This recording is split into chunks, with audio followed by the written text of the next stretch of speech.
Oui, merci Madame la Présidente, Monsieur le Vice-président, chers collègues. Quelques mots très rapides à mon niveau pour d'abord remercier à la fois le Vice-président et les services pour le travail fait sur ce compte administratif qui est extrêmement clair et qui nous permet d'avoir une vision assez limpide de l'action qui a été menée.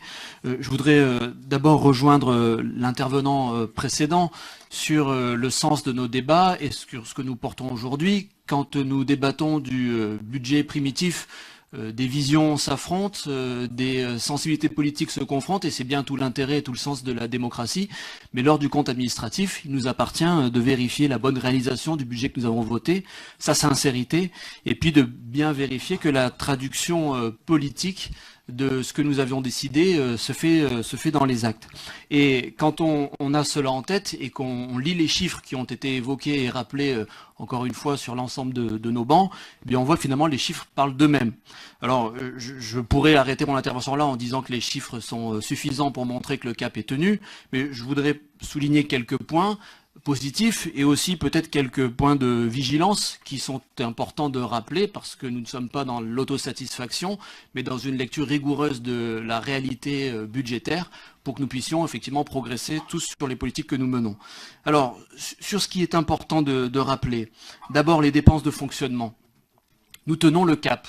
L'État nous a imposé un contrat qui nous oblige à caper nos dépenses. Nous sommes largement dans les clous et je crois que c'est une bonne chose.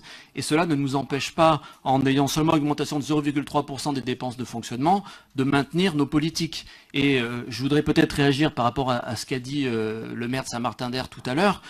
Quand on parle de l'aide aux communes qui reste à des niveaux élevés, 30% de nos dépenses de fonctionnement relèvent de l'aide aux communes. C'est le ratio le plus élevé de toutes les métropoles de France. Je pense que c'est un sujet qu'il faut quand même rappeler. Nous ne sommes pas sans lien avec les collectivités et nous continuons ce soutien-là. Et je crois que c'est important de souligner dans cette dimension-là, même si l'alerte doit être entendue, gardons en tête que l'effort est significatif. Deuxième point sur l'investissement, il est très clairement en forte hausse. Nous tiendrons le cap sur l'ensemble du mandat des 850 millions d'euros que nous avons déjà mis en avant. Et les 2/3 des investissements sont sur la transition énergétique. Alors encore une fois, on entend l'alerte qui a été passée sur les routes. C'est un sujet sur lequel nous devons effectivement travailler. Mais quand on mesure que 2/3 des investissements de la collectivité, qui est le premier investisseur par habitant, la collectivité, la première investisseur par habitant sur le territoire, je crois qu'on peut que se réjouir de faire l'effort d'engager la bascule pour que le modèle change. Sur la dette, nous restons effectivement dans la zone de sécurité, presque de confort, en gardant une capacité de désendettement qui est importante. Alors c'est vrai qu'on peut toujours faire mieux, mais on aimerait que dans l'ensemble de nos collectivités, avoir les mêmes ratios, les mêmes rapports et présenter les mêmes chiffres. Les éléments de stabilité, les éléments de vigilance, pardon, d'abord c'est la question de la stabilité de nos recettes de fonctionnement, mais nous l'avons aussi souhaité parce que nous avons souhaité la stabilité de nos taux d'imposition.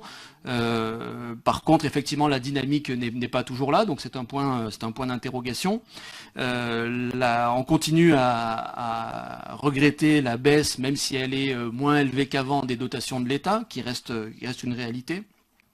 Un point de vigilance également sur une épargne nette qui certes est en augmentation, mais qui a été dopée par des recettes exceptionnelles que nous ne trouverons pas chaque année. Donc peut-être que sur ce sujet-là, il faut faire attention, même si la stabilité de l'autofinancement elle nous montre que nous restons à un niveau élevé et encore une fois que tous les voyants sont au vert. Donc, chers collègues, sur ce compte administratif, nous gardons le cap. Les voyants sont au vert, cela a été dit.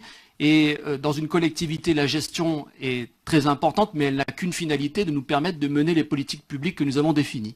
Et je crois que avoir des ratios sains, avoir une gestion saine, ça nous permet, nous, de travailler, 1, sur l'attractivité du territoire, 2, sur la transition énergétique et le développement durable, et 3, sur la solidarité avec les personnes et avec les territoires. Et finalement, ces ratios, ils nous permettent d'avoir cette vision-là, d'avoir ce levier-là, et d'être serein sur la politique que nous menons.